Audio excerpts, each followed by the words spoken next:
Dans Pasteur, j'ai une question. Aujourd'hui, nous abordons le sujet du parler en langue. A tout de suite.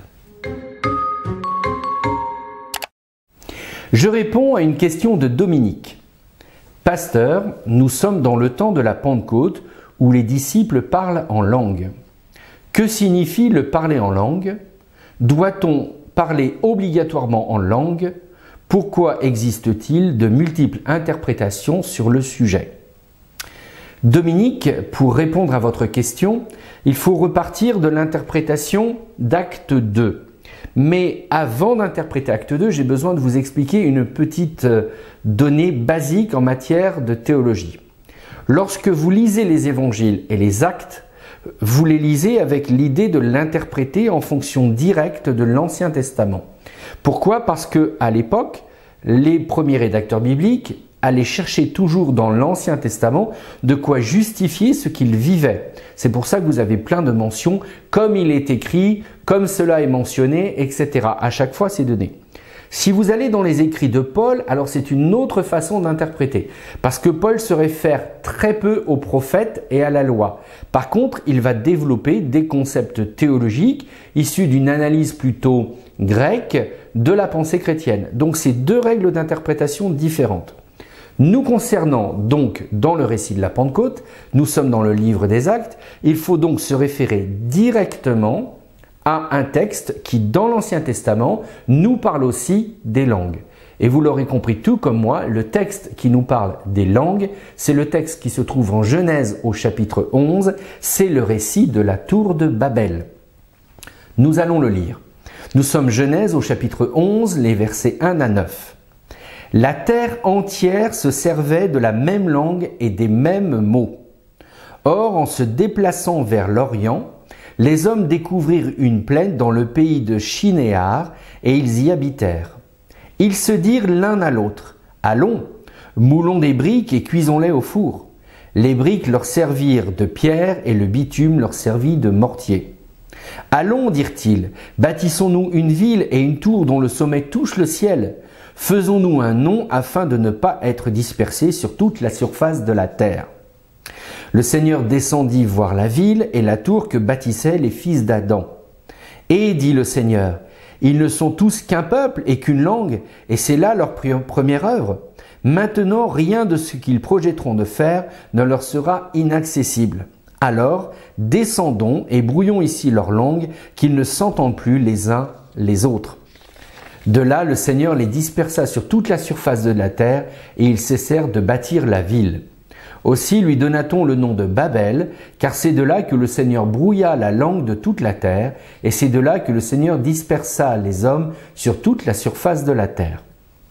Le récit de la tour de Babel se situe après le déluge, et il est normal que les hommes essaient de s'unir et de bâtir une tour, qu'on appelle une ziggourate, pour se dire que si de nouveau Dieu a le désir de lancer, ou une résolution de lancer un nouveau déluge, il faut quand même se protéger parce qu'on n'a pas envie d'avoir un nouveau cataclysme qui en viendrait à disséminer l'humanité.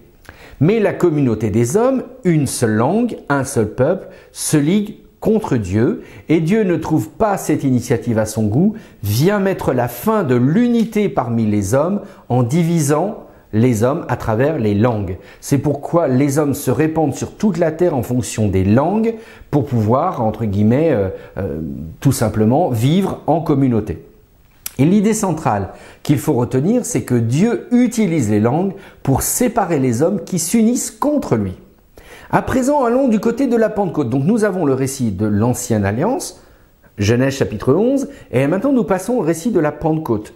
Acte 2. Pour comprendre Acte 2, il nous faut aller comprendre le récit de la Genèse au chapitre 11. Là, Dieu décide en Acte 2 l'entrée officielle du Saint-Esprit parmi les hommes. Et la première chose qu'il va faire, il va prendre un peuple qui parle l'araméen, les 120 disciples probablement dans la chambre haute. Et là, les langues vont servir à unir maintenant les hommes, quelle que soit leur culture, leur mentalité, leur langue, pour parler des merveilles de Dieu. Les langues à Babel ont servi pour désunir les hommes pour qu'ils ne se liguent pas contre Dieu. À la Pentecôte, les langues servent à unir les hommes, quel que soit où ils sont sur la terre, pour Dieu. Et voilà le récit, comment il faut le comprendre. C'est pour ça que le récit de la Pentecôte ne peut se comprendre que si on regarde en détail le récit de la tour de Babel. Vient ensuite, Dominique, votre seconde question. Doit-on parler obligatoirement en langue? Ça, c'est une question qui est souvent posée pour les gens qui y sont de tradition, ce qu'on appelle pentecôtiste ou charismatique. La réponse, elle est tout simplement non. Il n'y a aucune obligation dans la Bible à parler en langue. Tout le monde dans la Bible ne parle pas en langue, quoi qu'on en dise. Et d'ailleurs, la preuve en est au niveau de l'histoire. Au fur et à mesure que le christianisme se répand sur la terre, eh bien on s'aperçoit dans les livres d'histoire et dans les récits qui nous sont rapportés que petit à petit, le don des langues disparaît au profit d'une unité communautaire visible. Et là-dessus, certains disent oui, mais l'apôtre Paul, il nous parle bien dans 1 Corinthiens du don des langues. 1 Corinthiens chapitre 12 à 14, c'est à peu près ça. N'oubliez pas ce que j'ai dit au début, Dominique. Vous ne pouvez pas interpréter Paul comme vous interprétez les évangiles et les actes. Paul se définit avec des critères de théologie qui ne font pas forcément directement référence à l'Ancien Testament. Donc pour comprendre Paul qui répond aux Corinthiens, il faut aller à l'introduction de cette partie où il dit au chapitre 12 et au verset 1 « Au sujet des phénomènes spirituels, je ne veux pas, frères, que vous soyez dans l'ignorance. » Il parle bien de phénomènes spirituels et je vous assure que dans le grec, c'est l'idée de phénomènes spirituels. Pourquoi il est écrit aux chrétiens de Corinthe concernant ce sujet?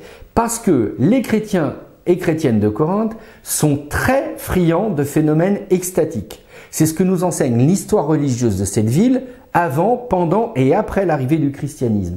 Et dans cette culture de Corinthe, être en transe ou dans une forme de dédoublement de soi-même est très bien vu car ça signifie pour les Corinthiens qu'ils sont en connexion directe avec Dieu.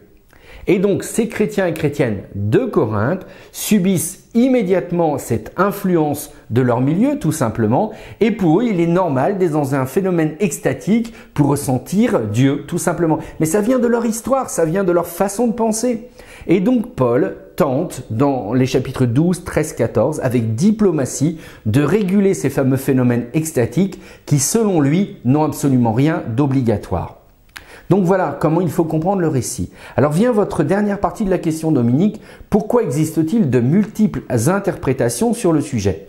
Eh bien, le plus simple est de vous dire que dépendant de votre grille d'interprétation, vous serez ou plus à l'aise dans le sens de la tour de Babel que j'explique avec la Pentecôte, ou vous irez beaucoup plus vers la terminologie pentecôtiste ou charismatique. Mais si jamais vous mettez l'emphase sur la tour de Babel et la Pentecôte, vous allez mettre vous-même l'importance sur l'idée de l'unité de l'Église qui s'incarne quelle que soit la langue dans laquelle vous êtes, la mentalité que vous avez ou la culture que vous avez, mais cette unité s'incarne dans ce qu'on appelle la praticité, être pratique dans l'amour que nous avons les uns envers les autres.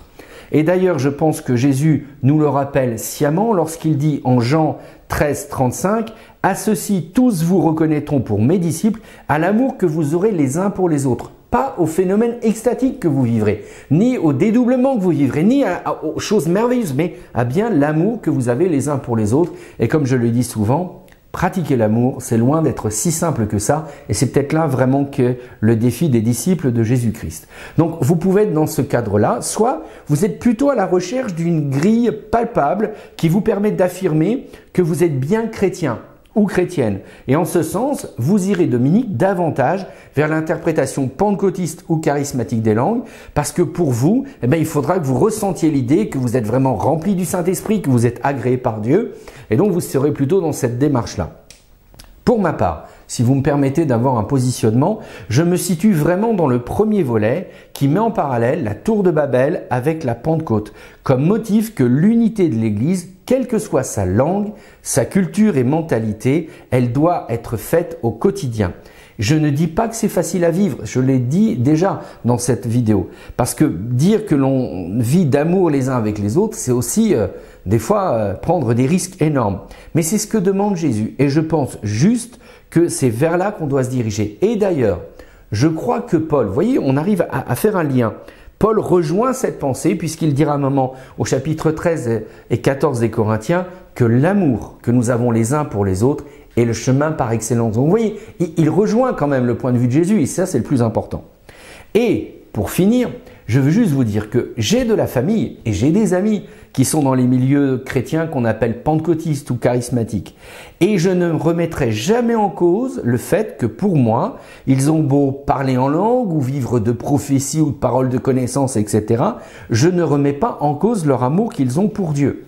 Néanmoins, et sans vouloir être dans le déni, la plus grande déception que j'ai ou le plus grand reproche, je le mets entre guillemets, que je me permets de leur faire, c'est qu'à mon avis, je crois que fonctionner comme ça, c'est fonctionner par la vue et non pas par la foi. Parce qu'on a toujours besoin de garanties comme quoi ça fonctionne, etc.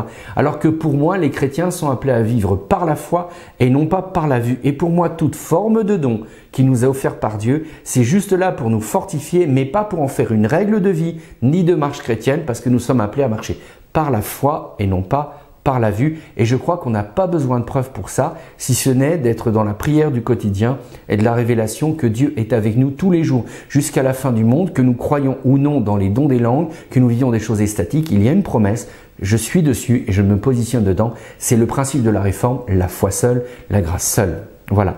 Alors à présent, Dominique, j'espère que je vous ai répondu. J'ai été le plus objectif possible. Je ne sais pas où vous vous situez vous-même, mais je ne sais pas, à vous qui nous écoutez, où vous vous situez. Ce serait intéressant dans les commentaires de nous dire où est-ce que vous vous situez. Après tout, nous pouvons ouvrir aussi un dialogue à travers cela. Et comme je dis chaque semaine, si vous avez une question, n'hésitez pas à la poser. Dans la mesure de mes possibilités, j'y répondrai. Vous allez sur le site internet, Pasteur, j'ai une question. Si vous acceptez qu'on la publie, on le fera avec grand plaisir. Et puis, je vous dis à très bientôt sur Mission Protestante Online. Abonnez-vous, soutenez-nous, on en a besoin.